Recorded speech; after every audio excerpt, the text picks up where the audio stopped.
चरणों में। हे गुरुदेव प्रणाम आपके चरणों में। सारे आपके चरणों में। सारे आपके चरणों में। हे गुरुदेव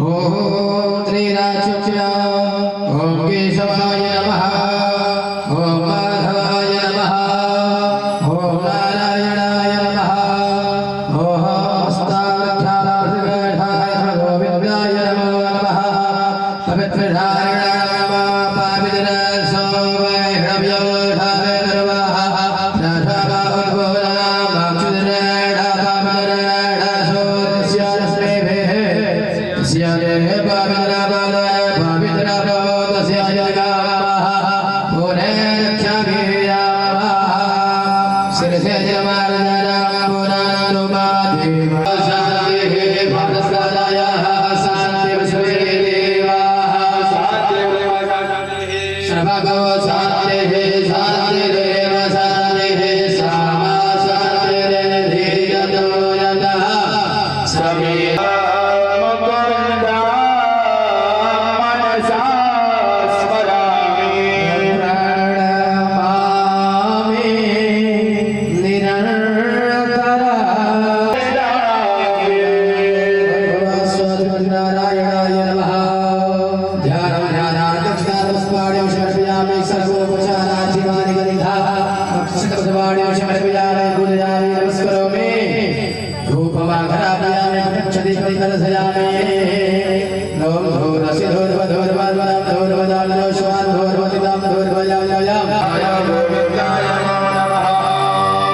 कृष्णाय वासुदेवाय हरये परमात्मने प्रणतः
पुरुष के चरणा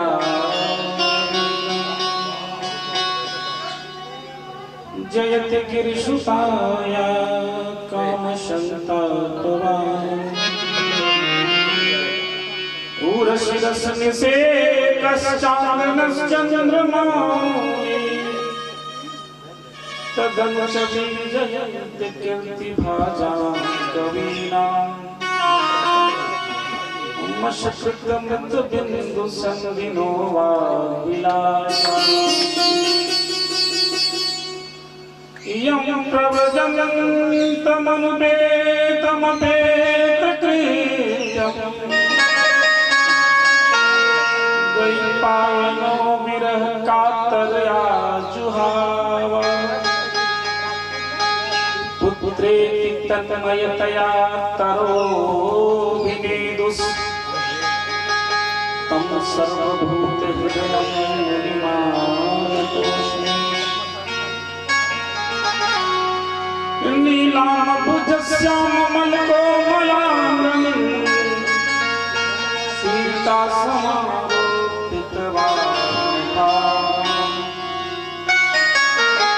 पाणौ महाशाक्यचारुचापं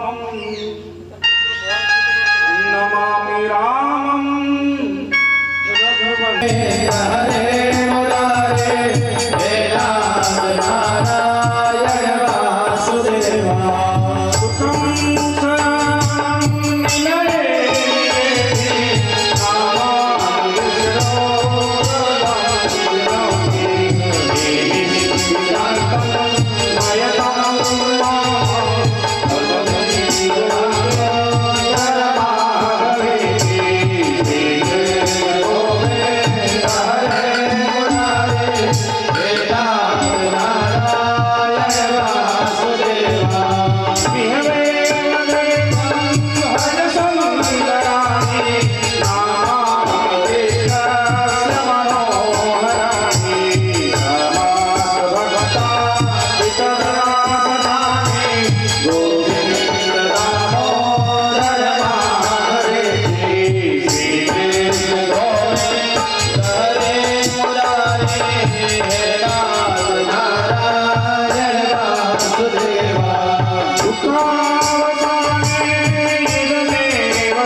जय हो।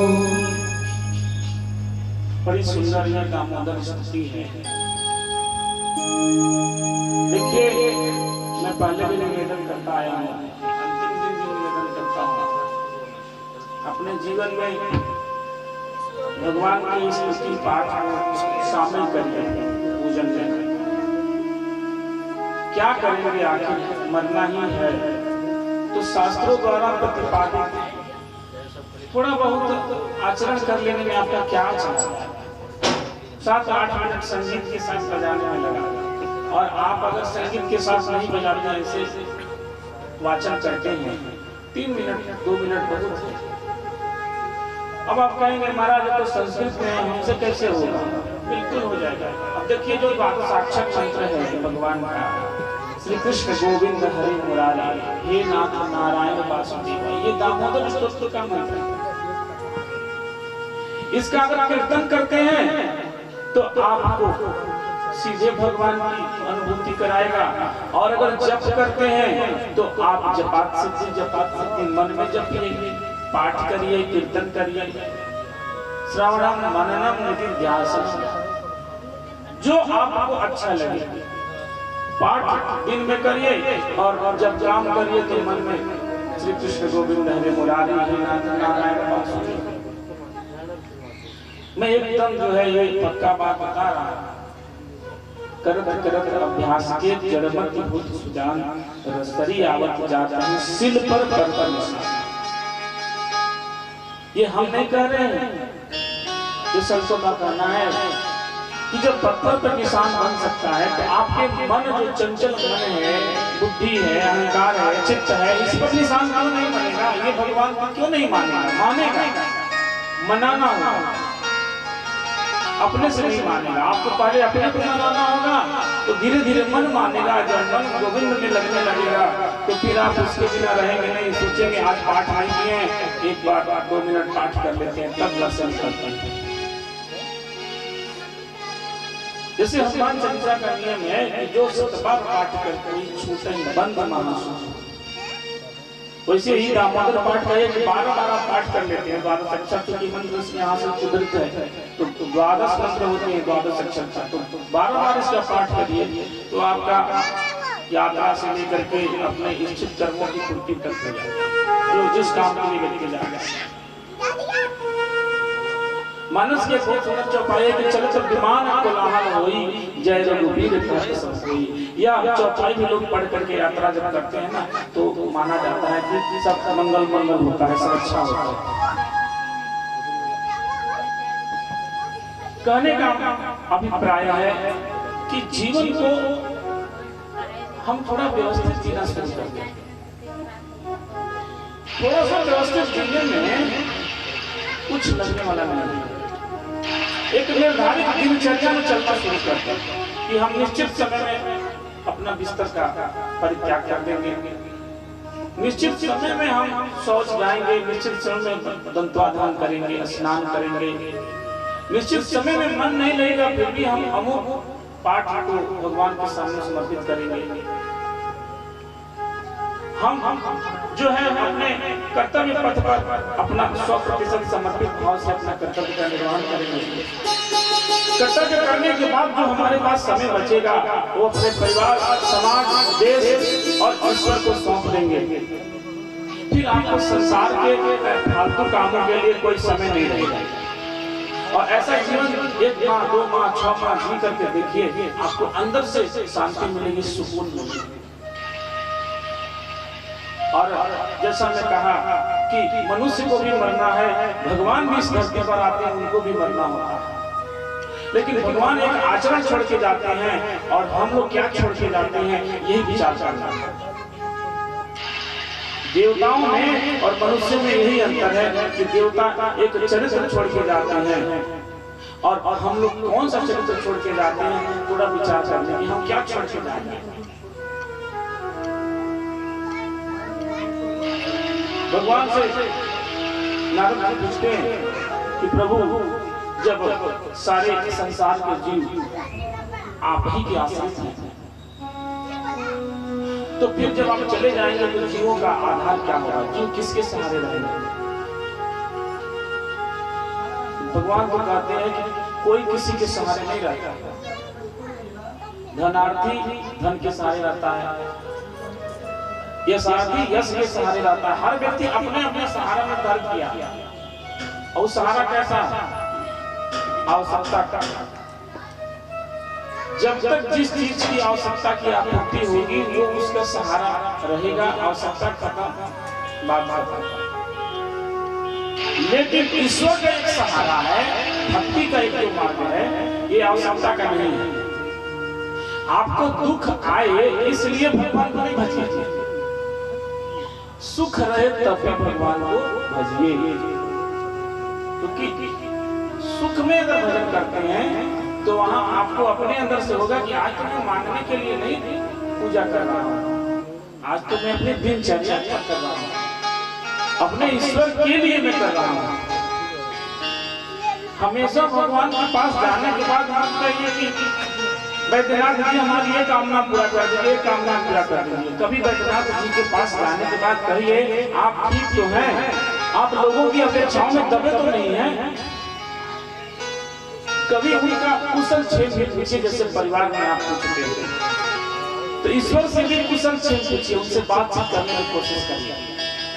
धीरे धीरे बातचीत करें, जब परिचय बन जाएगा तो बातचीत होने लगेगी। नहीं परिचय बनने पर किसी से बातचीत नहीं होगी। जानने से हो नहीं प्रीति, पहले जानना होगा तब उसमें प्रेम होगा। तो भगवान को जानिए, जानने का मार्ग क्या है? तो नित्य श्रवण, उनकी कथाओं को, उनके चरित्रों को सुनना। हम लोग प्रसंग में कल चल रहे थे कि भौमासुर के यहाँ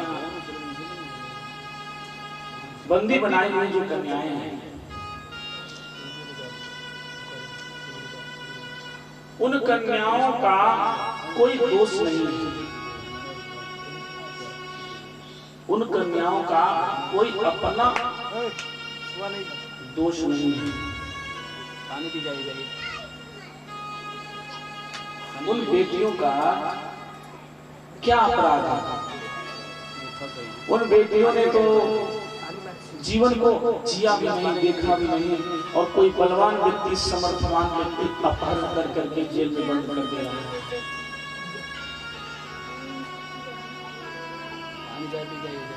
आज के समय में भी आप देखिए कि जो कन्या भ्रूण हत्या है, अपहरण है,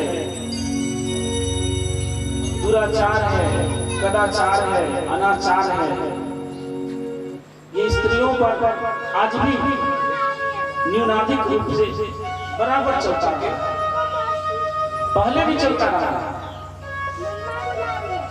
क्यों चलता रहा है? कि समाज का एक शासक वर्ग जो समझता है कि हम शक्तिशाली हैं, और ऐसा कभी नहीं रहा है कि जो शक्तिशाली समझता है उससे बड़ा कोई शक्तिशाली नहीं होता है, निश्चित होता है। लेकिन परिस्थितियां उस व्यक्ति को मुंह बंद रखने की, पारिवारिक परिस्थितियां भी मुंह बंद रखने के लिए प्रेरित करती हैं। भौमासुर की यहाँ की कन्याओं ने कहा कि हम लोग का जीवन होगा क्या? हे गोविंद, अब इस जेल से निकल करके हम लोग जाएंगे तो हम लोग का जीवन क्या होगा? या तो हम लोग आत्महत्या करेंगे, क्योंकि हमारे माता पिता तो अब ये युवा अवस्था में स्वीकार नहीं करेंगे, और कर भी लिए और किसी को कन्यादान करेंगे भी तो वो व्यक्ति या तो जला देगा या बेच देगा, मार देगा, क्योंकि कहेगा कि तुम राक्षस के घर में से आई। बड़ा विचित्र प्रसंग है कि साक्षात भगवान के सामने प्रश्न है। आप भगवान कौन है? वो श्रेष्ठ लोगों के सामने प्रश्न है कि जब कन्याओं का हत्या होगी, कन्याओं को जबरन आप जेल में ठूस देंगे, वो कन्याओं का होगा क्या? अभी जो नारायण सेवा संस्थान जिसका अभिभावक जो है उस दिन आए थे कथा के तृतीय दिवस में, उनके पास जो इकट्ठा हुई कन्याएं हैं वो कौन है? हम आपके बीच ही तो कन्या है, हम लोगों ने ही तो उठा के फेंक दिया। भौमासुर की यहाँ जो जबरदस्त बंद हुई कन्याएं वो कौन है? हमारे आपके बीच ही है। कि व्यक्ति जो है अपनी उपयोगिता को पूर्ति करके उसको उपभोग बना करके और शासन करता है। समाज में, परिवार में गंदगी इसलिए नहीं बढ़ती कि लोग गंदे होते हैं, बल्कि इसलिए कि जो अच्छे होते हैं वो चुप हो जाते हैं। मौन सबसे खतरनाक है। गोविंद भी अगर यहाँ मौन हो जाते हैं कि मुझे क्या लगेगा, तो फिर जो है समाज का वह रूप नहीं आता उभर करके जो उन्होंने किया, वो समझिए नहीं। गोविंद सोचते कि 16,000 हमारे ऊपर बोझ हो जाएंगे अगर मैं इनको लेके जाऊंगा तो वो कहते कि हमारे से कोई इसका मतलब नहीं है, आप जाने, आपका स्वभाव जाने। क्योंकि पूरे संसार में 16,000 ही तो नहीं, कहीं न कहीं माता पिता की वो निर्बलता भी सामने आती है उन कन्याओं के अत्याचार जो उन पर होता है। एक अन्वेषण में ये पता चला कि सबसे ज्यादा भ्रूण हत्या में सहयोग माताओं की सहमति ही होती है। माताएं अगर सहमति न दें तो भ्रूण हत्या, कन्याओं की हत्या नहीं होगी, गर्भ मार नहीं जाएगा। ये कथा सिर्फ ये नहीं आचरण करता है कि आप अगरबत्ती धूप दीप दिखा करके खूब रुपया पैसा करिए, खर्चा करिए और तमाशा करिए, बिल्कुल नहीं। ये कथा आचरण ये देता है कि आप कन्याओं का सम्मान करिए, आप पुरुषों का सम्मान करिए, आप एक श्रेष्ठ आचरण करिए, क्योंकि एक श्रेष्ठ आचरण ही इस तरह के दुराचार, कुत्सित विचारों को पनपने से रोकेगा। जब आप एक नियम में रहेंगे, एक जीवन पद्धति में जिएंगे, तो आप पर किस तरह की गंदगी नहीं जन्म देने देंगे अपने परिवार में, समाज में। और एक एक व्यक्ति अगर एक एक व्यक्ति को देख करके चलना शुरू करते हैं, क्योंकि लोक धर्म को देख के ही होता है। हम आपको देखें, आप हमको देखें और चलना शुरू करते हैं। तो हर व्यक्ति को जो कम से कम वो सुन रहा हो इस बात को, इस आवाज को, तो वो अपने अपने जीवन को थोड़ा थोड़ा जी करके देखे। एक एक बुराइयों की एक लिस्ट बनाए कि क्या क्या चीजें हैं जो समाज के लिए हमारे लिए उपयोगी नहीं है, हम जो अपनाए हुए हैं, लोगों की देखा देखी अपनाए हुए हैं। तो आपके सामने आपकी बहुत सारी कमियां नजर आने लगी। और देखिए, भ्रूण हत्या से बड़ा पाप, महापाप गो हत्या, ब्राह्मण हत्या और भ्रूण हत्या, इससे बड़ा महापातक इस संसार में कोई नहीं। अगर हर वो माता जो आज बची है तो अपनी मां के कारण, तो उसका सबसे बड़ा ये ऋण है कि उसकी मां ने उसे अगर जन्म दिया है तो वह भी अगर मां के रूप में है तो वो भी अपनी बेटी को जन्म देगी। मैं विगत 4-5 वर्षों से इस चीज का बहुत बारीकी से देखता हूँ। इस जिले में मैं शोध कार्य कर रहा था और संयोग बस मैंने ही किया, शिक्षा विभाग से। महाराज जो है उच्चतर कक्षाओं में लड़कियां 10वीं के बाद पढ़ने नहीं चाहती हैं, उनके विवाह कर दिए जाते हैं, बाल विवाह कर दिए जाते हैं। लड़कियों को समाज को तनाव दिया जाता है कि आप पढ़ के करोगे क्या? तुमको दूसरे घर में रोटी ही बनाना है। अगर जो आज अलग अलग क्षेत्रों में इन लड़कियों की उपलब्धि आप देखते हैं, और अगर आज उनके माता पिता उन्हें रोक देते तो क्या वो उपलब्धि होती? दूसरे की बेटी के लिए ताली बजाते हैं, अपनी बेटी को हम थाली दे देते हैं कि तुम खाना बनाओ। बाणासुर की यहाँ वो भौमासुर की यहाँ जो 16,100 जो लड़कियां हैं, अगर वो भगवान कहते तुम थाली बजाओ, बैठ करके भोजन बनाओ, तुम किसी काम के लायक नहीं, तो फिर ये शास्त्र का मतलब क्या रहा? इस शास्त्र का, इस कथा का उद्देश्य कदापि नहीं है कि कि आपको यहाँ विमान उतरेगा, 4-4 हाथों वाले विष्णु आएंगे और सबको बैठा के ले जाएंगे। नहीं, इस कथा का विमान का अर्थ होता है विगतः माना। आपके अंदर का जब तक अहंकार मद नहीं जाएगा, मान नहीं जाएगा, तब तक आपके लिए विमान नहीं आएगा। विमान जो उतरने की कथाओं में आप सुनते हैं कि विमान उतरा और धुंधकारी चढ़ करके स्वर्ग चला गया। स्वर्ग जाने का मतलब वो जान गया कि मैंने पाप किया था, मैंने कुकर्म किया था, मैंने बच्चों को कुएं में फेंका था, मैंने कुत्सित कर्म किया था और अब मैं वो कर्म नहीं करूंगा, अब मैं सदाचार के मार्ग पर चल पड़ा। ठीक उसी तरह इंसान को भी ये लगे कि ये मेरे कर्म कुत्सित हैं, मैं कन्याओं की हत्या कर रहा हूँ, मैं पुरुष हूँ, अपनी पत्नी को प्रेरित कर रहा हूँ, मैं स्त्री हूँ, अपनी बेटी को नहीं, 4 बेटियां, 4 नहीं तो 10 बेटियां, भगवान ने ही तो आपको प्रारब्ध बना के भेजा है। तो इस चीज को समझिए, शास्त्र के रहस्य को समझिए। शास्त्र जो है वो संरक्षण की वस्तु है, न कि विघटन का। मारना आपके हाथ का नहीं है इसे वस्तु, न तो आप जन्म ले सकते हैं। उन लोगों से पूछिए जो किसी बैठी है मैडम, एक व्यक्ति हमको ऐसा मिला ड्यूटी के दौरान जो मध्य प्रदेश से आया है और उस व्यक्ति का यहाँ आने का उद्देश्य, बैद्यनाथ जी में कांवर लेके आने का उद्देश्य जानते हैं क्या?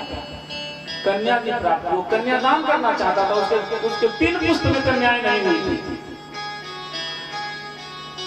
3 पीढ़ी से उसकी यहाँ लड़की नहीं थी और उसकी इच्छा थी कि एक लड़की एक बेटी हो जाती तो हे बैद्यनाथ मैं आपको कांवर लेकर के सावन महीने में आता।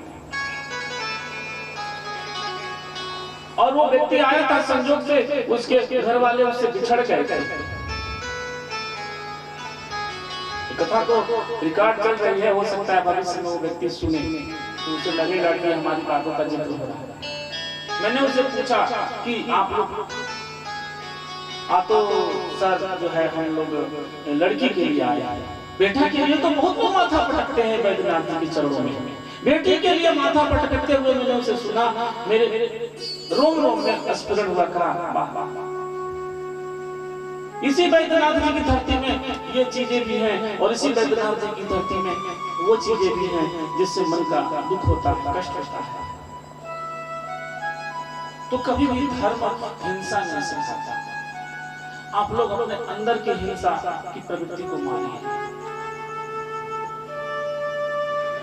एक बेटी के दुख को हमने शब्द दिया है, आइए उसको थोड़ा सा हम लोग गीत के माध्यम से देखें कि कन्या भ्रूण हत्या में के अंदर की क्या अभिलाषा। कन्याएं अगर गर्भ में ही मारती गई होती तो क्या गोविंद को प्राप्ति होती?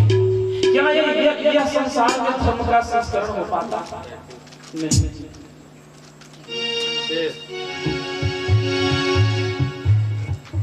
बेटी गर्भ में आई है, कन्या गर्भ में आई है और उसकी माँ जो है अपने पिता, अपने पति के दबाव में उसे नष्ट करना चाहती है। प्रसंग यही है।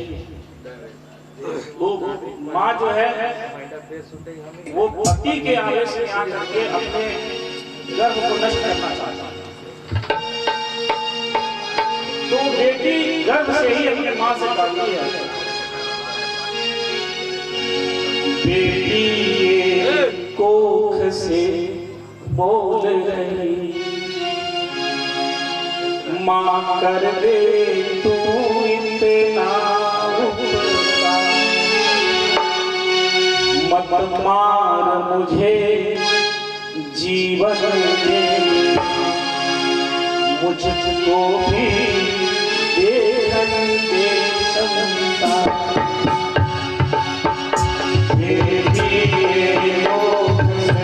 बोल रहे मातर के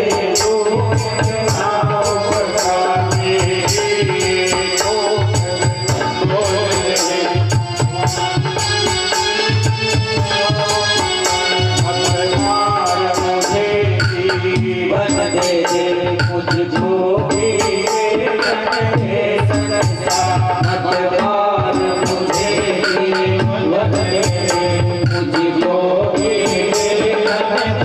संसार।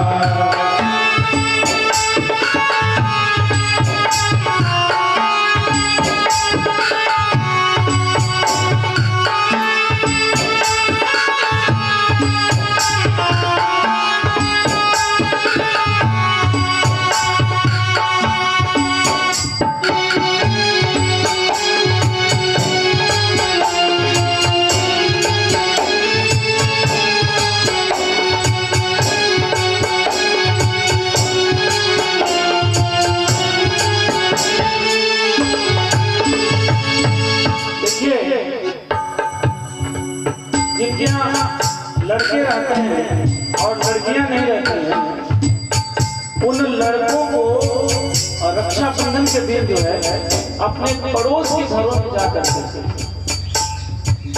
मुंह बोले बातों से राखी बनवानी पड़ती है। और मुंह बोले बहन से राखी बनवाना उन्हें बहुत अच्छा नहीं लगता, लेकिन मजबूरी है, क्योंकि माता पिता ने तो कन्या को घर में ही डाल दिया है, तो उस लड़के का होगा क्या? लड़की अपनी योग्यता बताती है कि माँ अगर मुझे नहीं मारने दोगी, मुझे जिंदा रखोगी और मैं इस संसार में आऊंगी तो मैं बाहर नहीं रहूंगी।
संसार में आओ और इस सुंदर संसार को देखो।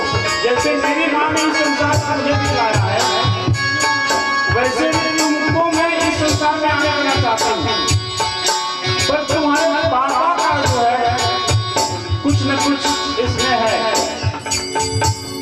तो पापा को एक बार समझाओ तो तुम अपने आभूषणों के लिए, अपने श्रृंगार के लिए अपने पति को मना लेती हो, तो मेरे लिए भी एक बार मना के देखो, शायद वो मान जाए।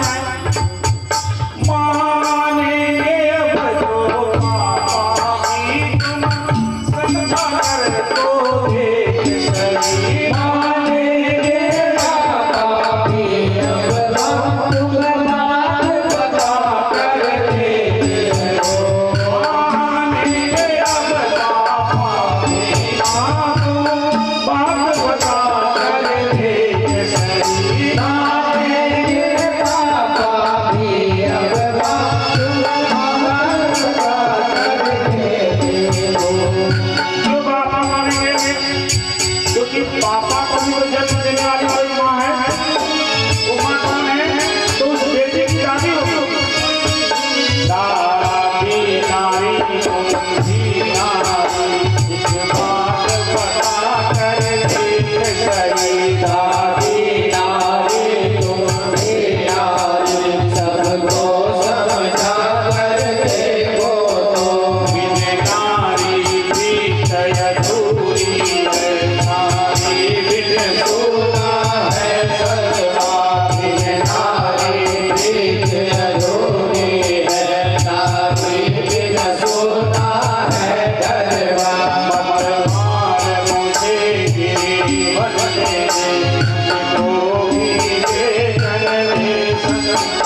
माताओं के सबसे करीब कौन रहता है? उनकी अपनी बेटियां। अगर माताओं को कोई दुख तकलीफ होती है तो किससे बताते हैं? अपनी बेटियों से बताते हैं। तो कहते हैं कि माँ अगर मुझे नहीं आना दोगी ना इस संसार में तो तुम अकेली रह जाओगे इस संसार में, तुम्हें मिल जाने वाली, तुम्हें नहीं कोई समझ पाएगा।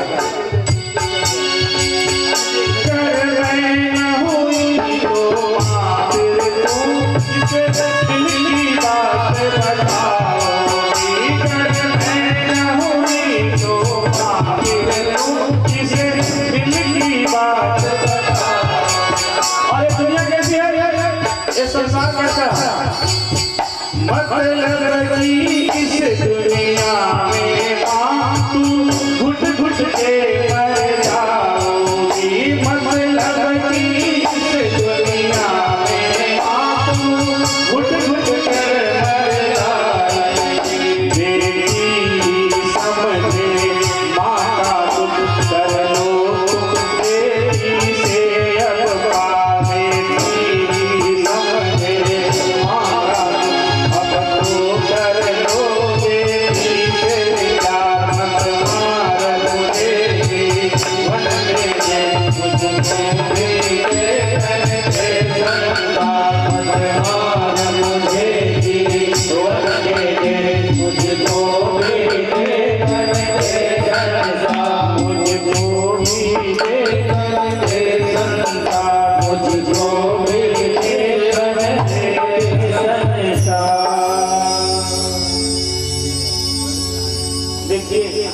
संसार में हर प्राणी को सबसे बड़ा भय है वो मृत्यु का भय है।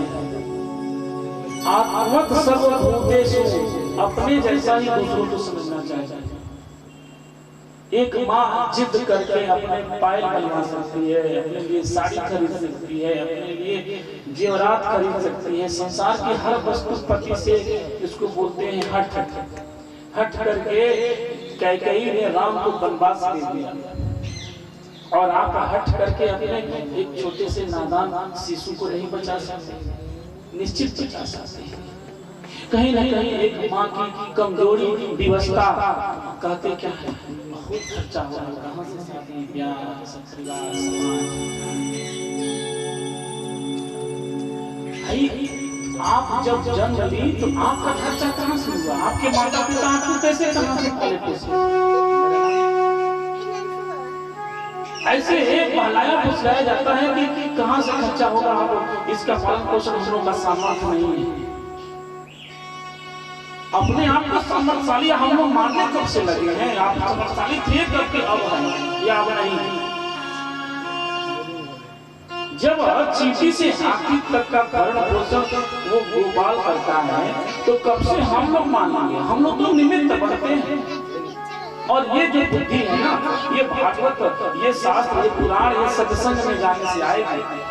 ये जरूरी नहीं कि हमारे सत्संग में बैठिए, कहीं भी बैठिए, लेकिन बुद्धि को बदलना होगा, अपनी दृष्टि बदलनी होगी, तब जा करके वास्तव में हम लोग विमान के काबिल हैं या हम लोग मोक्ष के या संसार से जाने के काबिल हैं। संसार के सभी आप देखते हैं जब खिचड़ी बनता है ना, खिचड़ी तो दाल चावल और बहुत सामग्री, तो अलग अलग खिचड़ी भोजन के 60 काट का रूप है, सारांश रूप है। दूसरा, जब आपके पास चावल थोड़ा हो जिससे कि आप चावल बना करके ना खा सके तो आप खिचड़ी बना लीजिए, दाल बना करके, पानी डाल करके, उसमें कुछ सब्जी डाल करके, जिससे आपके खाने भर का वो उस दिन का भोजन हो जाएगा। ये एक चीज है कि आप मिलाते किस लिए हैं? समग्रता को दिखाने के लिए, पूर्णता को प्रदर्शित करने के लिए। दूसरा रहस्य ये है कि 4 तरह का चावल इस बात का संकेत करेगा कि गरीबी किस स्तर की है। ये हम इनसे तो कहवा नहीं सकते अपने पति से कि जाकर कह दीजिए कि हमारे यहाँ गरीबी इस स्तर की है कि भोजन तक का ठिकाना नहीं है। जब मैं कन्हैया के पास ये चावल 4 तरह का देखूंगी तो समझ जाएंगे कि एक घर का नहीं है बल्कि 4 घर से मांग के आया गया है। तो स्थिति बड़ी गंभीर है। नहीं तो एक घर में देखिए कितना भी गरीबी रहेगी, एक सामान्य रूप से एक तार्किक विचार करिए तो कोई व्यक्ति के घर चावल मांगने जाएंगे तो कटोरी से भी देगा, तो एक छोटा बहुत कटोरा से देगा भोजन बनाने के लिए, तो एक अंजलि तो दे ही देगा। लेकिन प्रसंग में आता है कि 3 मुष्टिका वो चावल खाते हैं, अब 2 मुष्टिका में चावल समाप्त हो गया और तीसरे मुष्टि में जो बचा है शेष चावल भी समाप्त होने वाला है। तो आप 3 मुट्ठी अपने से ही नाप करके कोई भी माता देखेंगे तो 3 मुट्ठी चावल बहुत होगा, तो छोटी अंजलि भर का हुआ। तो क्या 3 मुट्ठी चावल कोई पड़ोसी एक बार में नहीं दे देगा? निश्चित। भीख मांगने भी कोई जाए किसी के घर में तो वो एकदम मतलब क्या बोलते हैं कि नहीं रहेगा तो इतना तो चावल उठा के नहीं देगा, मना कर देगा, लेकिन देगा तो एक अंजलि तो देगा ही देगा। ध्यान से समझिएगा, रहस्य समझिए जो मैं अनुभव कर रहा हूँ इस प्रसंग को लेकर के। एक कथा तो आप लोग सुनते आए हैं, कथा में नवीनता क्या है? ये मेरा सोच ही नवीनता है कि वो बताना क्या चाहते हैं, रहस्य क्या है? रहस्य ये कि पत्नी उस चावल के माध्यम से कृष्ण को ये बताना चाहती है कि हमारे यहाँ की स्थिति अत्यंत गंभीर है कि हमको 5 जगह मांगना पड़ता है। कोई एक व्यक्ति इतना खाने भर का सामर्थ्य हमारे अंदर नहीं दे पा रहा है। दूसरी चीज कि वो जो पोटली में बांधती है, आप बताएं कि आप किसी चावल की एक अंजलि को किसी कपड़े में बांधेंगे तो कपड़ा का कोई भी एक टुकड़ा होगा उसमें आप चावल बांध सकती हैं, जो एक तरह का टुकड़ा होगा, एक हिस्सा होगा टुकड़े का। लेकिन कहते हैं कि वो कई टुकड़ों का सिला हुआ कपड़ा में वो पोटली बनाती है। कोई पीला कपड़ा का टुकड़ा है, कोई सफेद है, कोई अन्य रंग का है, और तीनों को सीलती है, तीनों को सील के बड़ा करते हैं। अब बड़ा करके वो चावल की पोटली बनाती है कि हे गोविंद, मेरे यहाँ तन ढकने का भी कपड़ा नहीं है। ये तरीका होता है दूसरे तक अपनी बात पहुंचाने का। सुशीला जानती है हमारा पति जाके कहेगा नहीं कि हम एक ही साड़ी से साल भर अपना जीवन काट लिए हैं, एक ही धोती से अपना साल भर से वही धोती पहन रहे हैं, इन्हीं की उस धोती में बार बार मैं पेवन लगा रही हूँ, बार बार सिलाई कर रही हूँ। ये कहेंगे नहीं, और मैं जा नहीं रही हूँ कहने के लिए, क्योंकि मेरी मर्यादा है, मैं स्त्री हूँ। इसीलिए स्त्री का अपना दिमाग हमेशा प्रबुद्धता की ओर होता है, जरूरत है उसे लगाने की, लेकिन हम लोग लगाते नहीं हैं। देखिए कैसी भाषा है हमारे यहाँ, मौन भाषा है हमारे यहाँ, संकेत भाषा है, चुप हो जाना भी हम जवाब देते हैं। अगर कोई कुछ कह रहा है और आप चुप हो जा रहे हैं, वो भी एक जवाब है। आप अपनी आंखों से उसको देख ले रहे हैं, वो भी एक जवाब है। आप अपने हाथों से कुछ चेष्टा कर दे रहे हैं, वो भी जवाब है। तो इन कपड़ों के माध्यम से, इस चावल के माध्यम से ये गोविंद से प्रश्न कर रहे हैं कि गोविंद देखिए मेरे यहाँ की स्थिति क्या है। और वो पोटली चावल का सुदामा जी उनको क्या कहते हैं कि द्वारिका जाने के लिए गोविंद चल तो पड़ते हैं, लेकिन उनको तो मालूम नहीं कि द्वारिका है क्या। पूछे किससे? बड़ा एक सुंदर संत लोग जो है भजन गाते हैं, हम लोग गाएंगे। दूर नगरी बड़ी दूर नगरी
शुरू में प्रारंभ में बड़ी दूरी दिखाई देती है। जब भक्त चलता है कि मैं तो इतना पातकी हूँ, इतना अज्ञानी हूँ, आज तक मैंने कोई भजन नहीं किया, कीर्तन नहीं किया, कुछ किया नहीं, तो कैसे गोविंद तक पहुंचूंगा, कैसे भगवान मान पर लीजिएंगे, कैसे प्राप्त होंगे।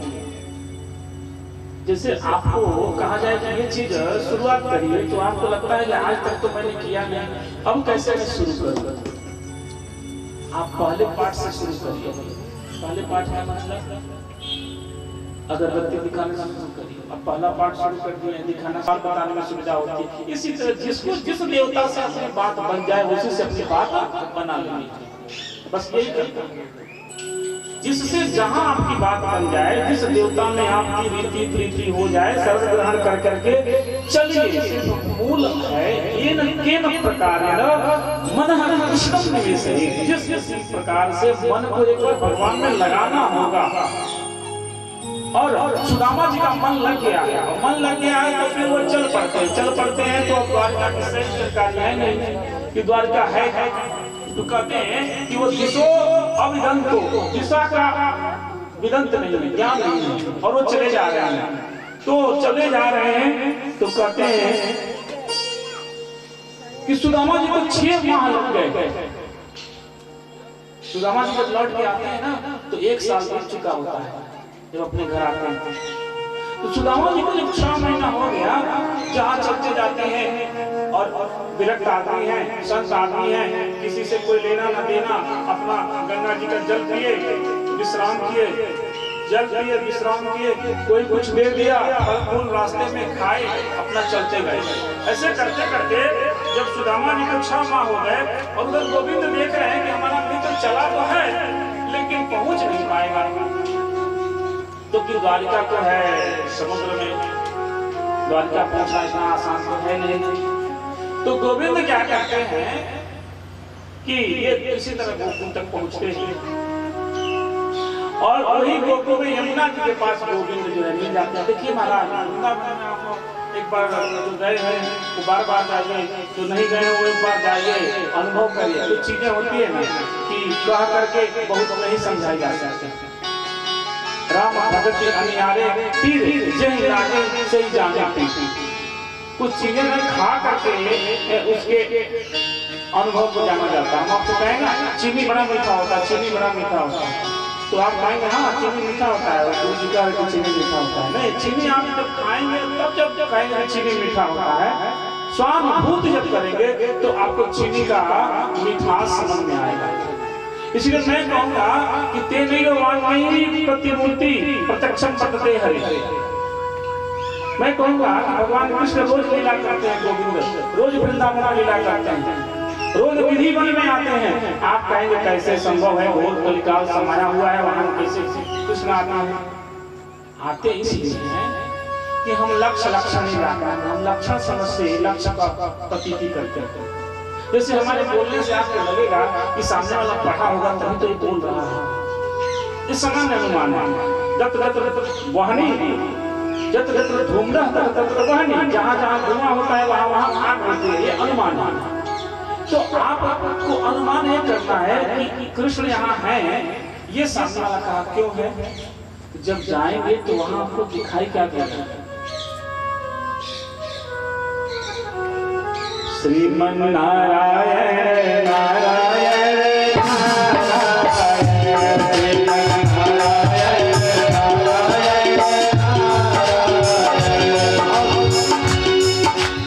रिक्शा वाला भी रहेगा, इस रिक्शा को बैठ के जाएगा वृंदावन में। राधे राधे राधे राधे राधे राधे राधे जय श्री राधे जय श्री राधे जय जय राधे जय राधे जय श्री राधे राधे राधे जय श्री राधे राधे राधे राधे राधे राधे राधे राधे राधे राधे गोकुल नारायण नारायण नारायण गोकुल नारायण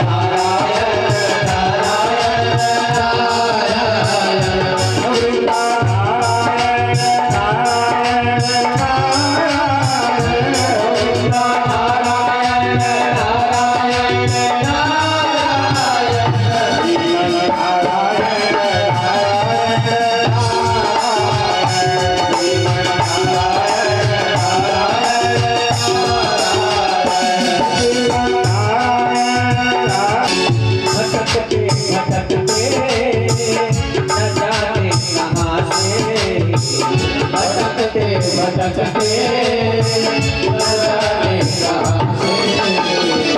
हमारी महल के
तुम के बाल मोहन से जा करके कह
असभ्यता से बात नहीं करते। वो संस्कार विहीन जो है, गलती से जो है बड़ा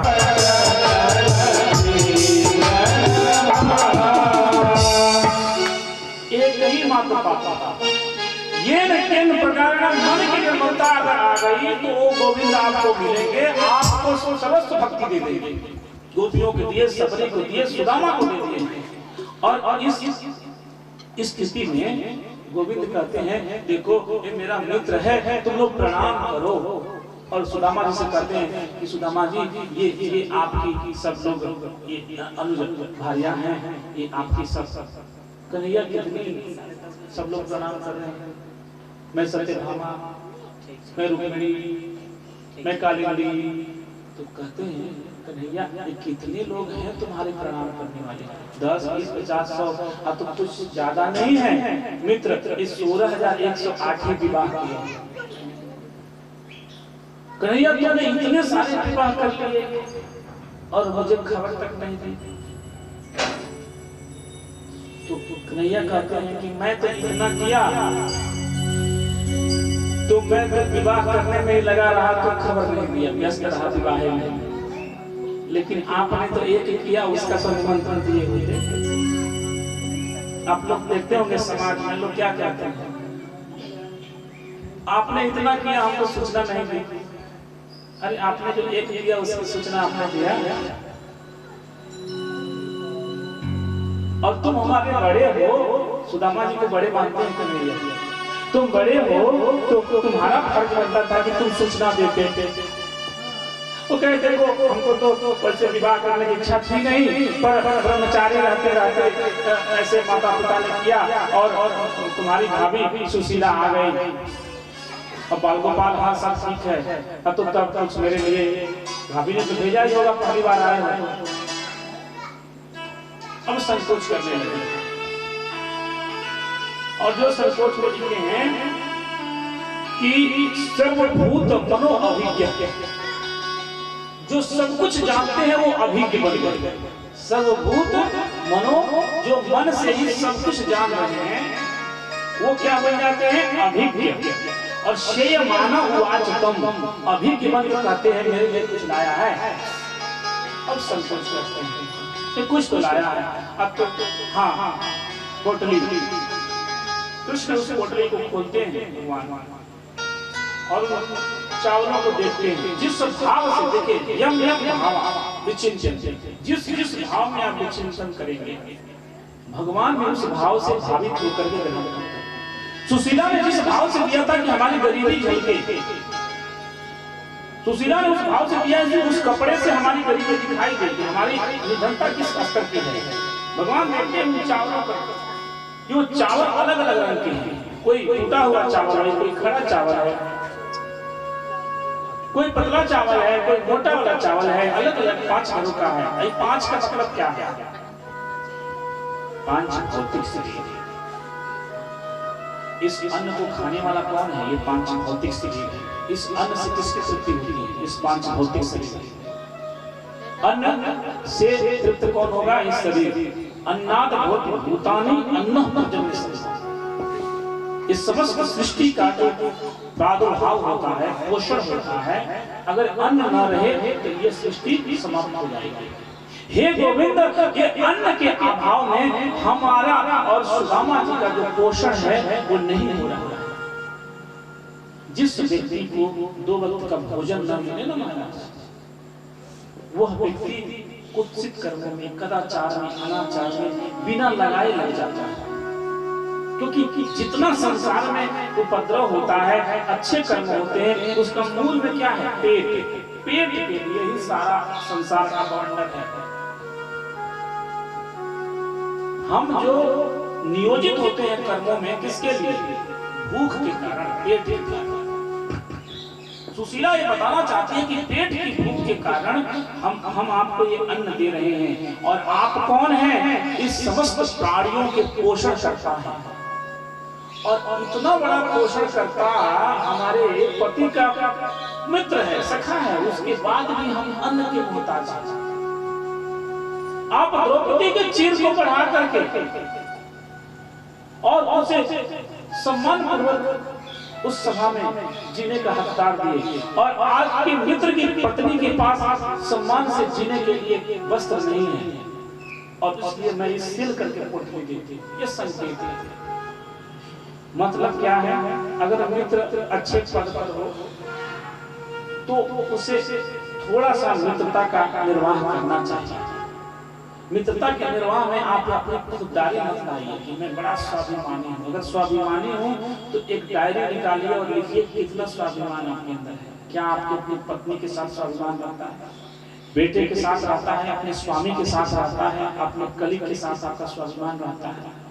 अगर अंदर से जवाब रहे कि हाँ 100% रहता है, मैं 2 और 2 4 ही जानता हूँ, तो अपनी मित्रता के साथ आप कठोरता अपनाइए।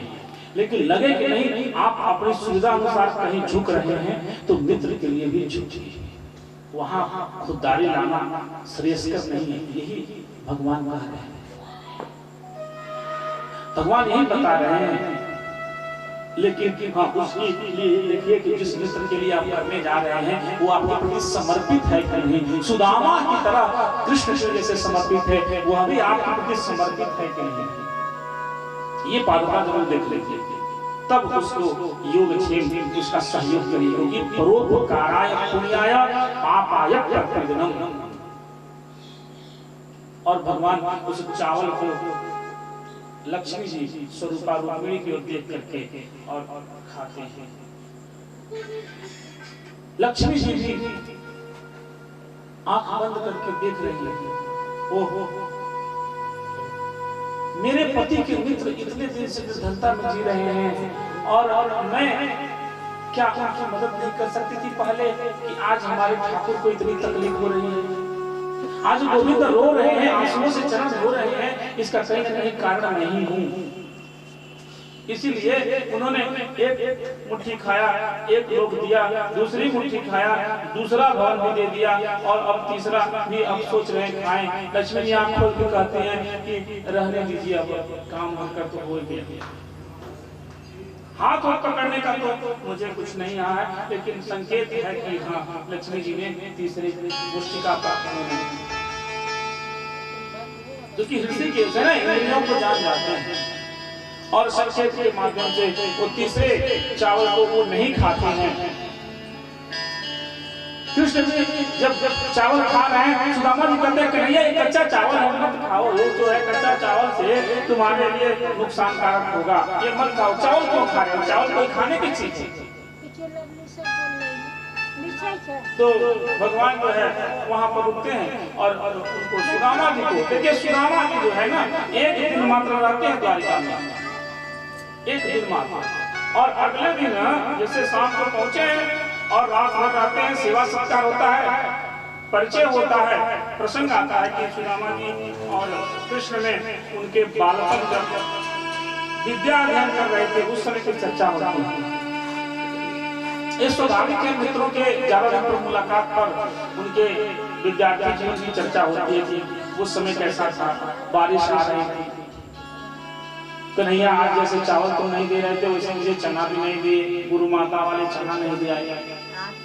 अच्छा, प्रकरांतों में कथा मिलती है, भागवत में तो नहीं, गर्भ संहिता वगैरह में लोग करते हैं कि कथा मिलती है कि सुदामा जी ब्रह्मविद्ताओं के श्रेष्ठ ब्राह्मण थे, वो जानते थे, भूत भविष्य को जानते थे। तो उन्होंने जो चना खाए थे वो चना श्रापित था कि जो इसको खाएगा वो दरिद्र हो जाएगा। तो सुदामा जी सोचे कि हमारा कन्हैया अगर इस चना को खा लिया तो कहीं दरिद्र न हो जाए, इसीलिए वो अकेले उस चीज को खा गए। ऐसी कथाएं आती हैं। जो भी हो, मित्रता का ये उदाहरण के रूप में समाज में प्रचलित है कि कभी मित्र के संकट को अपने ऊपर लेने का अवसर मिले जरूर ले लें। अपना संकट मित्र पर टालने वाली बात आए तो बचें। इसलिए इस सब प्रसंगों को लोक में प्रचार किया जाता है सुदामा और कृष्ण जी कि मित्र के दुख लेना है तो लीजिए, मित्र के ऊपर दुख देना हो तो दूर हो जाइए। वो मित्रता मत निभाइए। अगर आप दुख डालने के लिए मित्रता रख रहे हैं तो बात बात में फोन करके 500 1000 तो ऐसे मित्रता से बचना है। और अगर उसके दुख को हर सकते हैं तो जरूर मित्रता के लिए सुदामा और कृष्ण की मित्रता सराहनीय है। जब सुदामा जी वापस जब लौट के आते हैं और भगवान कुछ नहीं पूछते, और ऐसा भी कुछ नहीं है कि सुदामा जी को पछतावा होता है, कुछ नहीं। सुदामा जी बड़ा प्रसन्न होते हैं कि कितना सम्मान करता है मेरा कन्हैया, इतना बड़ा हो गया है, इतना द्वारिका जैसे संपन्न वैभव संपन्न नगरी में है और कितना सम्मान करता है, कितनी सारी रानियों का भरण पोषण कर रहा है, कितने लोगों का ये भला कर रहा है। एक बार में सोच रहे हैं कि मेरा भला नहीं किया, वो अच्छा सोच रहे हैं कि कितना कन्हैया उदार है कि हमको इतना सम्मान दिया। और जब ये पहुंचते हैं अपने यहाँ तो वहां देखते हैं कि ये तो बड़ा सा महल और उस पर लिखा है सुदामापुरी। पूछे कि हमारे नाम का कोई और भी ये नगर बन गया सुदामापुरी और वहां भी द्वारपाल रक्षक।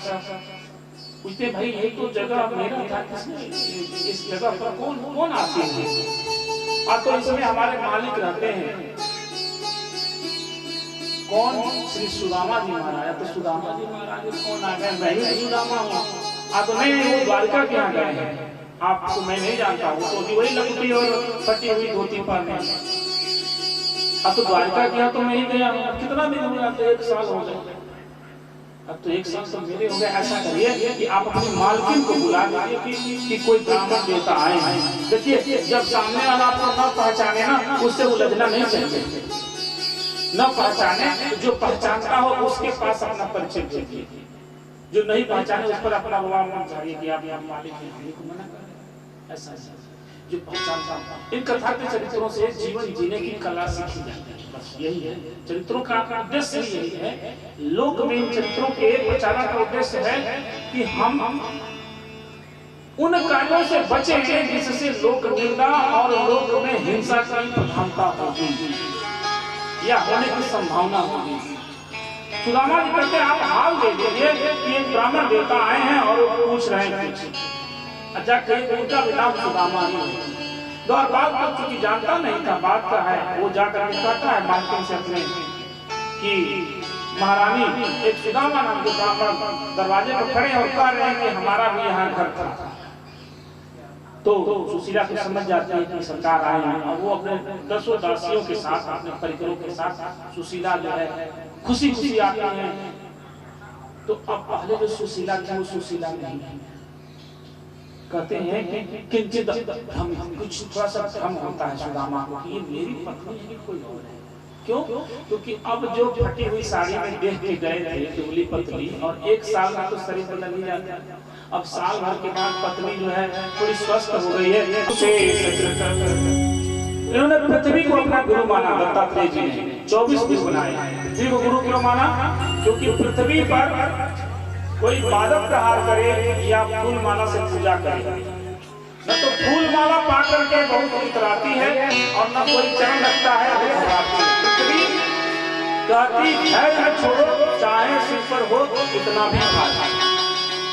जिन्होंने आकाश को अपना गुरु बनाया। क्यों? क्योंकि आकाश की तरफ विशाल करना चाहिए व्यक्ति को।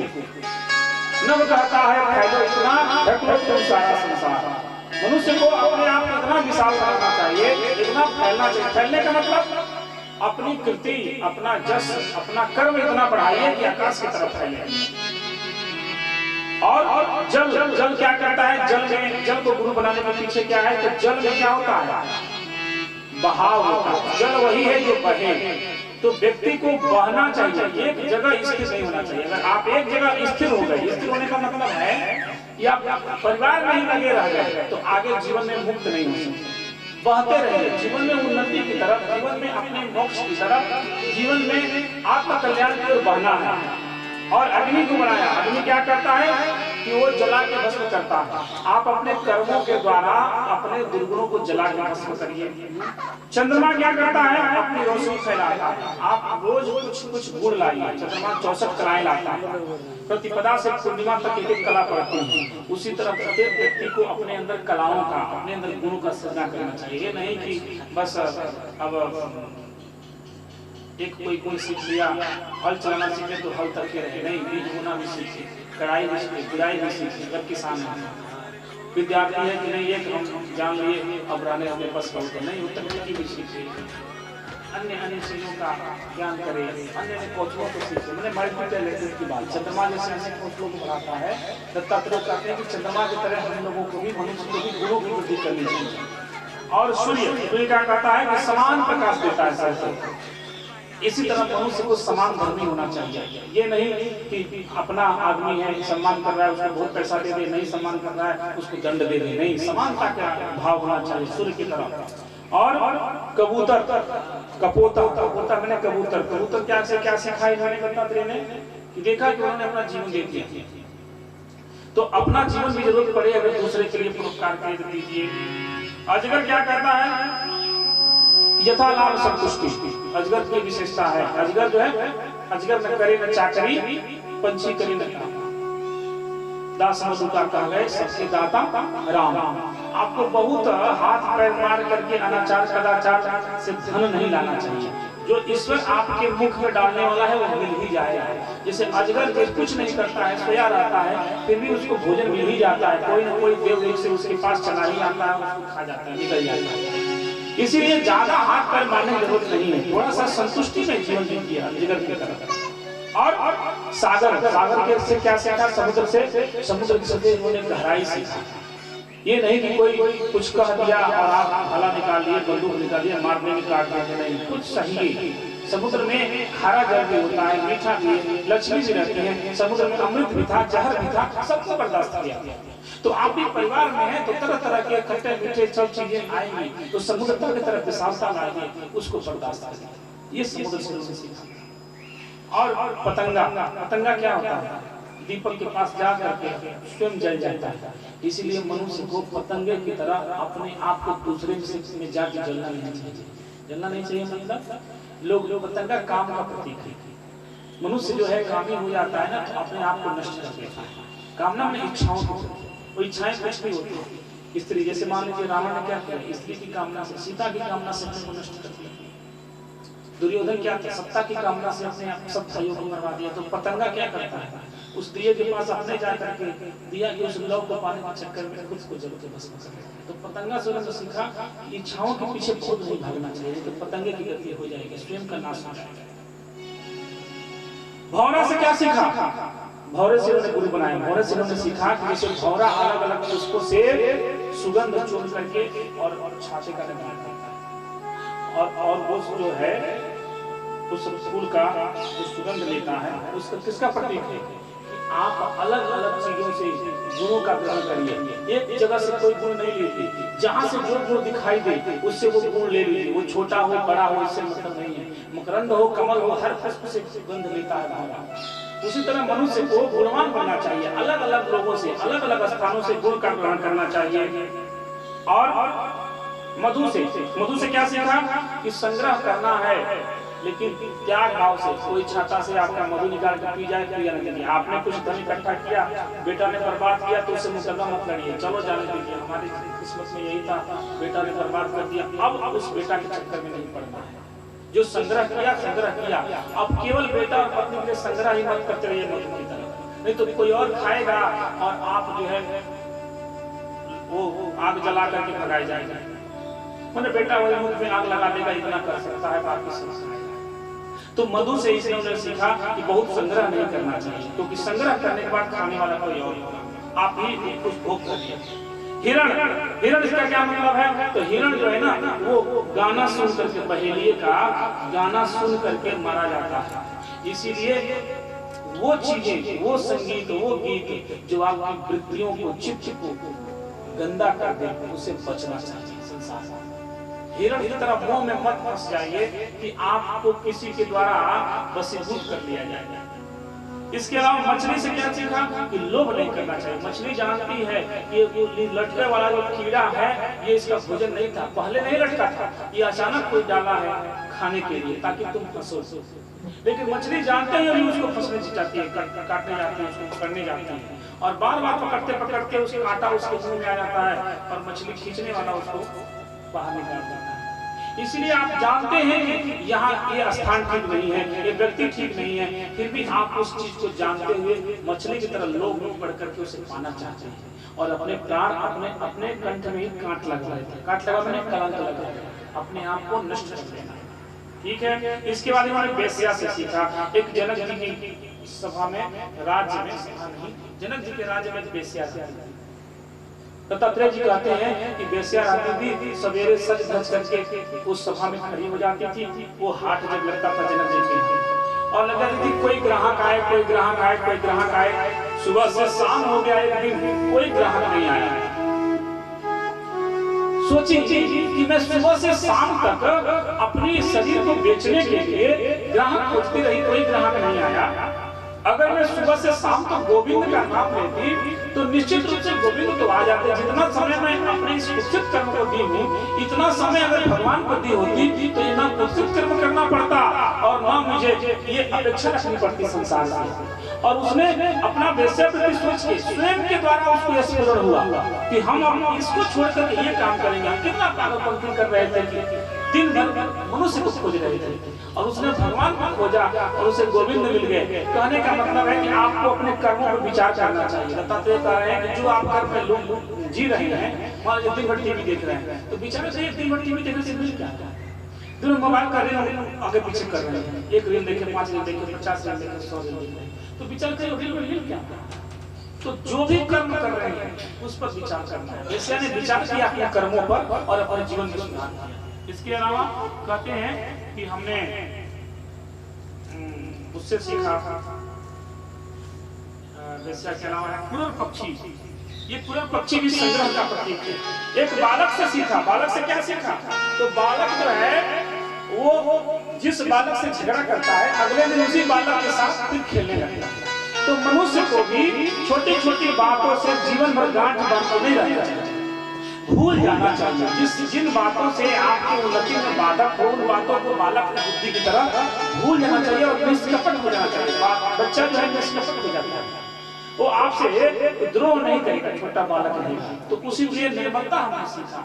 हमने कुमारी कन्या से सीखा। कुमारी कन्या का प्रश्न ये है कि एक कुमारी कन्या थी, उसको कम उम्र में ही घर वाले देखने आए थे, उसका सगाई हुआ और उसको चूड़ियां मिली थी, 6 चूड़ियां मिली थी। तो 6 चूड़ियां मिली थी और कहा गया कि बेटी जो है हम लोग भोजन करेंगे तो जाओ कुछ खाना बनाओ। जब घर में गई तो कोई चावल वावल था नहीं, धान था। धान कूटने गई और उसके मेहमान उसके घर में बैठे थे। जैसे ही वो धान कूटने जा रहे थे चूड़ी बच जाती थी। अब उसे लगा कि चूड़ी बच जाएगी तो मेरे मेहमान सोचेंगे कि मेरे यहाँ गरीबी है।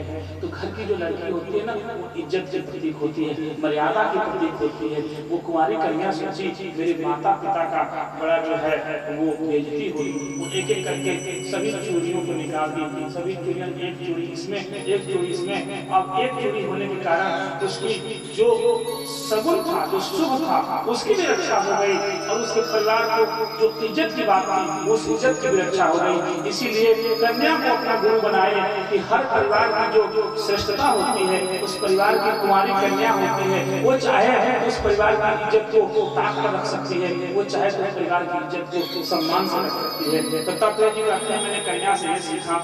और सर्प से क्या सीखा? तो घर नहीं बनाना है। सर्प अपने घर में नहीं रहता, दूसरे के बिल में रहता है। तो इसीलिए अपना घर बनाने के फिर में अपने घर में बिल में रह जाएंगे और जीवन में कुछ कर नहीं पाएंगे। तो सर्प की तरह आपको घमंडशील रहना चाहिए। बिल बना के रहेंगे तो बिल में ही डूबते रह जाएंगे। एक जगह स्थिर होकर के अपने बिल में। तो हमने ऐसे सीखा। भृंगी कीट का हमने बताया कैसे, तो चिंतन करते करते कीड़ा जो है अपने में उसी में दूसरा कीड़ा का निर्माण कर देता। हाथी से सीखा। हाथी से क्या सीखा? कि हाथी जो है ना वो सुख का द्योतक है।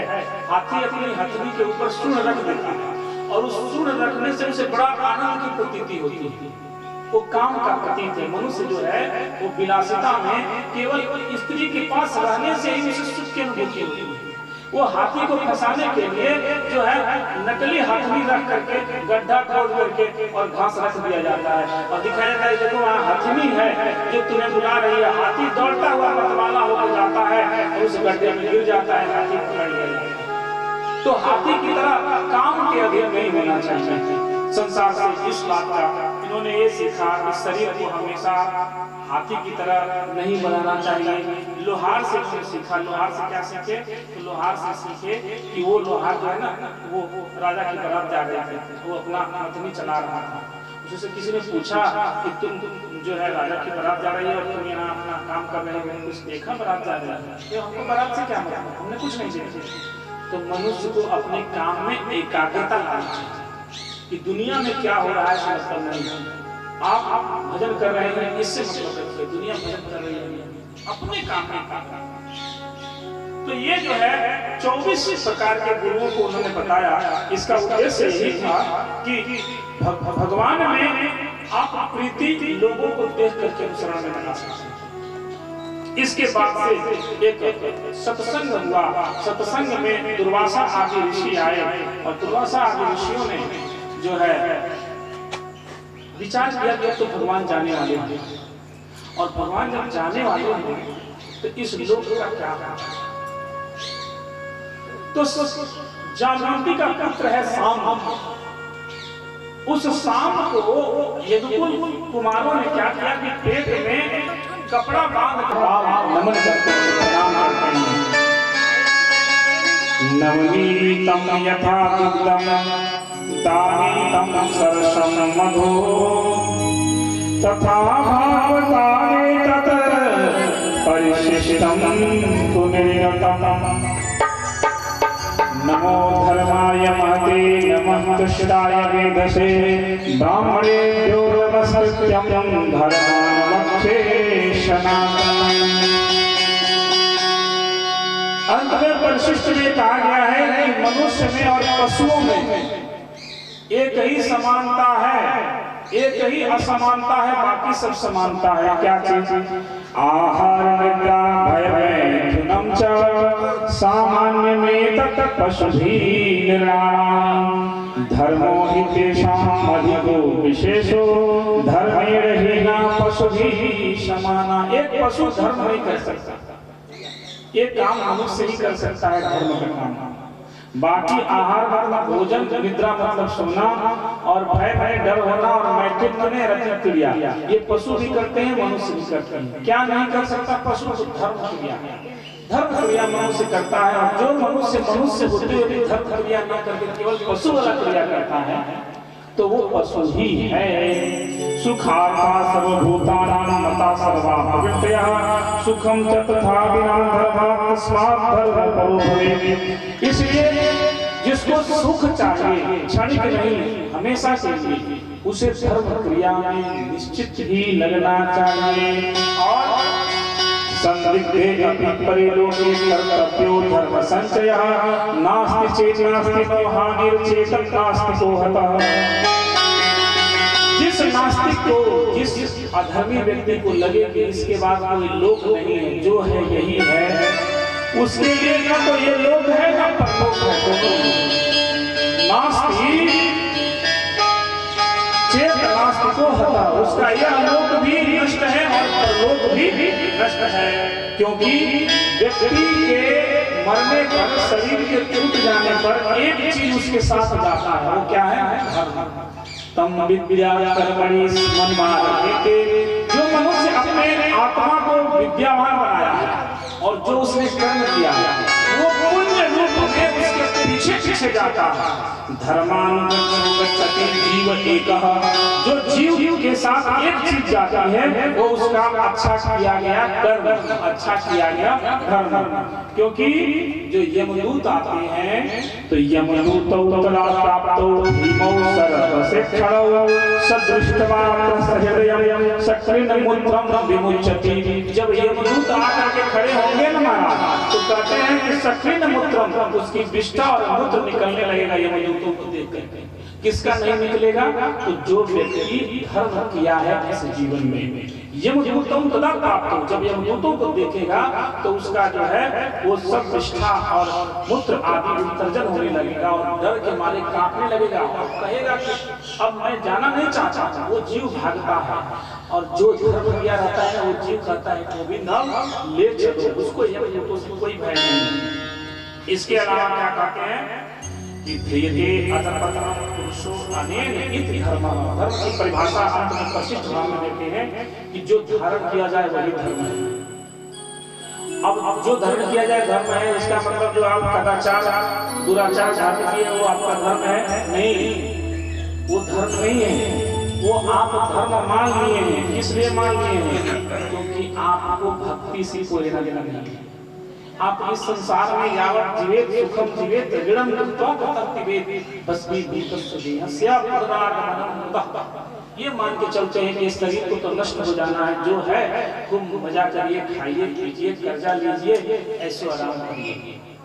मूड तो उसी मूड को यमदूत पास में बांधते हैं। अच्छा मानिए, ऐसे कुछ नहीं सोचना है। ऐसे सोचिए कि हमारा जो शरीर है अगर यही सब कुछ है तो फिर ये मर क्यों जाता है? इसको मरना नहीं चाहिए। हमारे जो प्रेमी हैं, हमारे पिता हैं, पति हैं, उसको रख लीजिए अपने पास, एक क्षण नहीं लगता। जैसे मरेंगे ना तुरंत बांध छाप करके सीधे शमशान।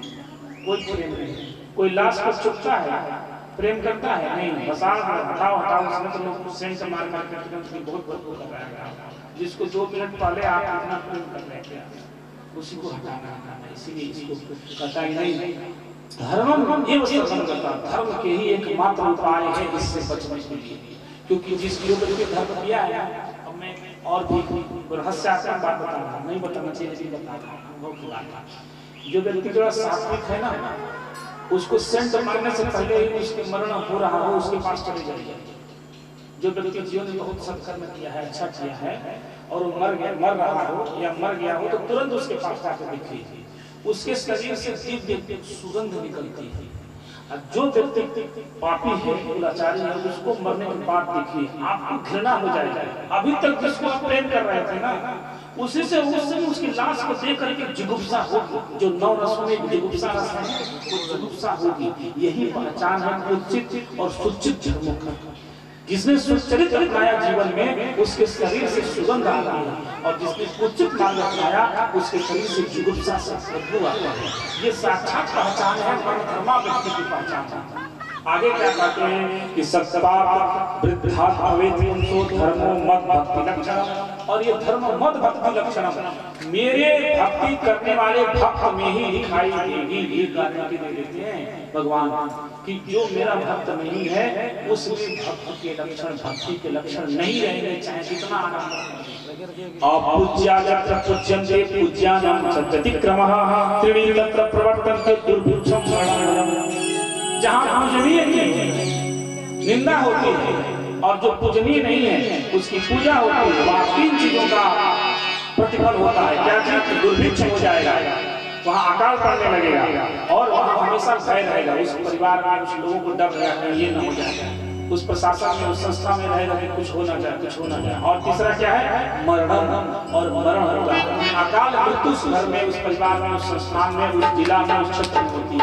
ये 3 होता है कब? जब आप सही व्यक्ति का अपमान करेंगे और जो सही व्यक्ति नहीं है उसका सम्मान करेंगे, उसको पूजेंगे। और गोभी भी प्रेष्ठ वेदश्च सतिभिः सत्यवादिभिः अलुभैर्दान सूरैश्च सत्यं धारते मयि। कहते हैं राजा से विराजन ये 7 लोग इस पृथ्वी को धारण करते हैं। जो लोग मूर्ख सोचते हैं कि हम इस संसार को बनाए हुए हैं, परिवार को बनाए हैं, उन लोगों के लिए कहते हैं 7 लोग इस संसार में इस पृथ्वी को धारण करते हैं। पहला कौन है? तो गो है, ब्राह्मण है, गोभी, विप्रयी है ना, वेद और कौन? सतिभिः, जो अच्छी स्त्रियां हैं जिनको अपने पति में प्रेम है, ऐसी स्त्रियों से परिवार समाज सुरक्षित है। और क्या? सत्यवादी भी, जो सत्य बोलते हैं उनसे सुरक्षित है। और अलुब्धई, जो लोभी नहीं है उनसे सुरक्षित है। और दानी, जो दान करते हैं। और जो सुर, जो वीर हैं। तो जो गो है, जो गाय है, वो गायों से सुरक्षित है, ब्राह्मणों से, वेद से, सती से, सत्यवक्ता से, लोभी से और दानवीर से। इन्हीं से ये समाज, ये संसार सुरक्षित है। बाकी इसमें से अगर कोई न हो तो वो क्या है अपने से समझ में आए। और 4 वर्णों की सृष्टि भगवान ने चातुर्वर्ण्या सृष्टा गुणकर्म विभाग साहब, ये 4 वर्णों को उनके गुणों के अनुसार भगवान ने किया है, किसी को जाति के अनुसार नहीं किया है। जीव लोग के 6 सुखों का वर्णन करते हैं। 6 सुख कौन कौन है? कि अर्थागमो नित्य मरो गीता च प्रिया च भार्या प्रियवादिनी च वस्यश्च पुत्रो अर्थकरी च विद्या षड् जीव लोकस्य सुखानि राजन् हे राजन नित्य धन आता रहे, शरीर आरोग्य रहे, पत्नी प्रिय बोलती हो, मधुर भाषणी हो, पुत्र आज्ञाकारी हो और अर्थकारी विद्या हो। ये इच्छा सुख के साधन जिस घर में परिवार में लोक में रहते हैं उसका जीवन यही स्वर्ग है, यही मंगल है। बपनम द्रविणादानम अस्थानरियापणम तथा ये शरीर ब्रह्म बंधु नाम बधो नामोस्ति देहिनम। ये जो है कोई बड़े व्यक्ति से मान लो जो श्रेष्ठ व्यक्ति हो उससे अपराध हो जाए तो उसका क्या करना चाहिए कि मुंडन करके उसका मणि जो है छील करके और उसको अपमानित करके उससे संसार से समाज से निकाल दीजिए तो मृत्युदंड के समान है। और इस संसार में दो ही वचन 18 पुराणों के मूल में है। अष्टादश पुराणेषु व्यासस्य वचनद्वयम् परोपकाराय पुण्याय पापाय काको अपि अंतिम में कहते हैं काको अपि जीवति चिराय बलिं नुते। कहते हैं कि काक भी कौवा भी बलि खा करके तो जीवन निर्वाह कर ही लेता है। तो हे मनुष्य हो तुम भी अगर कुछ नहीं करोगे तो जीवन तो तुम्हारा निर्वाह हो ही जाएगा। इसलिए कौवे से बदतर होने से अच्छा है कि भगवान के शरण में आ जाओ। इसलिए सर्वभूतात्मा भगवान जो है सबके हृदय में आकर के वास करते हैं। कब सुश्रुतभी तत्क्षणा, जैसे आप सुनते हैं, जैसे उनके गुण को सुनते हैं, जैसे उनके प्रति आप सुनते हैं। और राजा चिरं जीवतु भूतले अस्मिन् सा भासदो ज्ञान पथं दिशन्तु ब्रह्मर्षि राजर्षि सुरर्षि पूर्णं यज्ञेश्वरं ते प्रणमामि यज्ञम्। जो यज्ञ में पधारता है चाहे वो ब्राह्मण हो, सुर हो, राजा हो अथवा यज्ञेश्वर हो, सब जो है इस भूतल पर भाग्यशाली है कि ऐसे यज्ञों का आयोजन हो और उस यज्ञ में वो उपस्थित हो। तो ऐसे यज्ञों को मैं प्रसन्नता पूर्वक स्वीकार करता हूँ जिसमें सब लोग समाहित होते हैं और आते हैं। मैंने ऐसा नहीं यज्ञ करे और अपने घर में किसी को बताए नहीं, तो ऐसे यज्ञ को भगवान स्वीकार नहीं करते जिसमें उस यज्ञों में जहाँ देवताओं का आगमन हो, राजर्षि का राजा से जुड़े हुए लोगों का आगमन हो।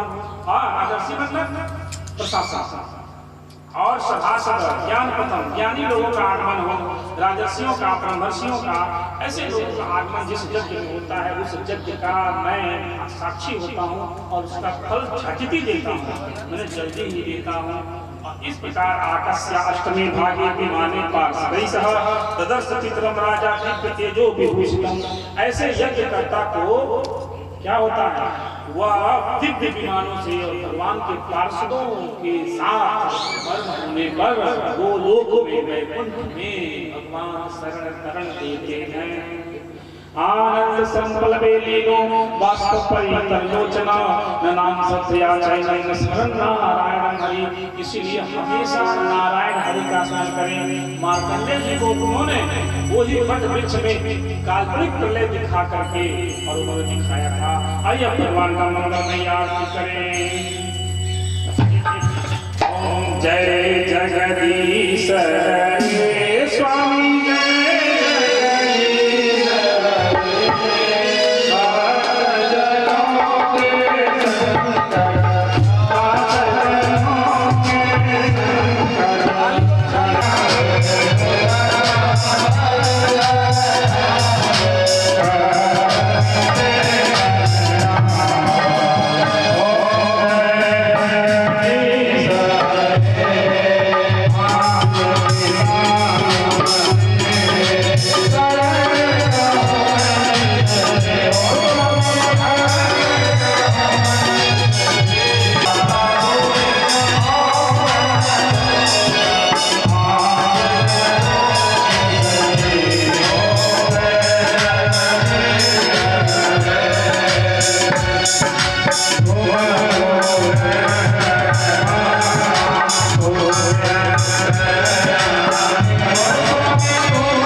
सुखमुख विगलित निगम कल्प फल सुखमुख विगलित निगम कल्प फल परमानंद सुधारसमय कला लीला रति रस रस निधान की आरती अति पावन पुराण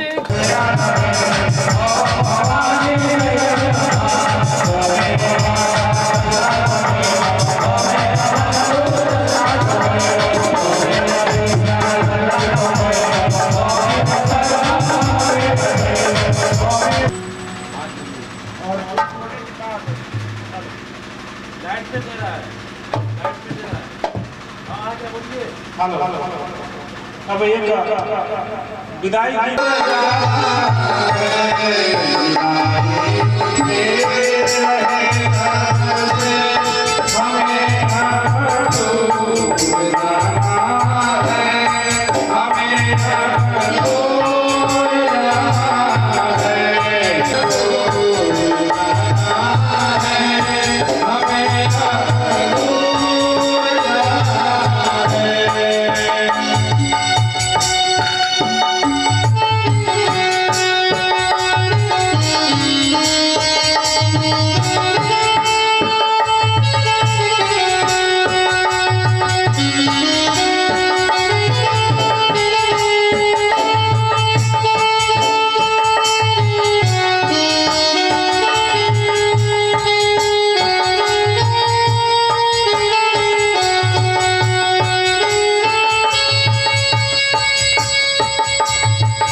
हम लोग 7 साल से ज्ञान पढ़ा रहे हैं। पढ़ाई ज्ञान की गंगा लिया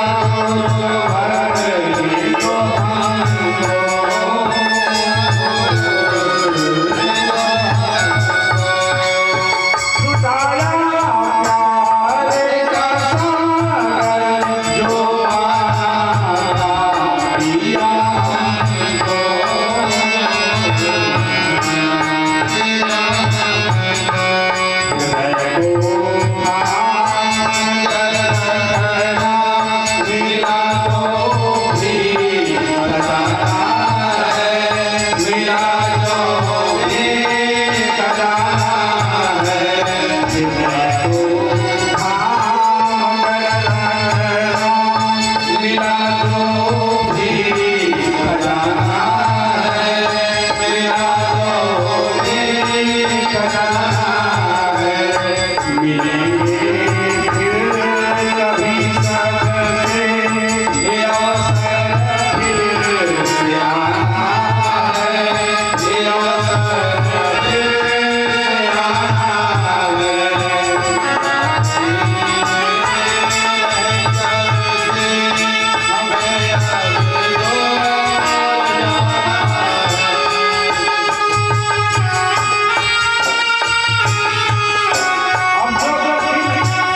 बनाए धर्म को रखना न उसका मन बढ़ाना है हमें धर्म को बढ़ाना है बनाए धर्म को रखना न उसका मन बढ़ाना है हमेशा धर्म बढ़ाना है प्यारी मेरे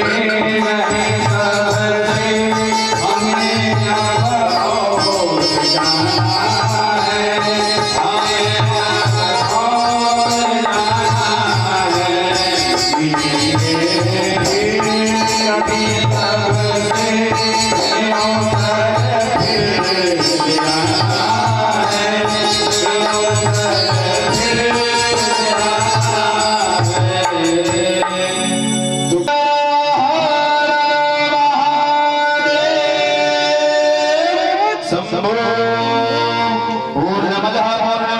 जाना है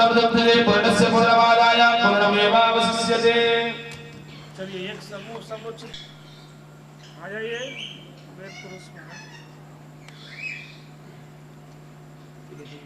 उसको लेके आ जाइए लेके आ जाइए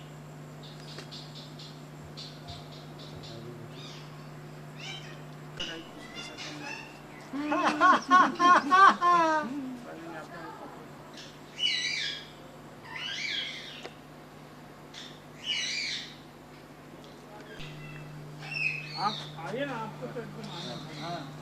अरे हम पे खाना बंद करवा के लाए बाद में बनेगा चलो चलिए सबको बहुत बहुत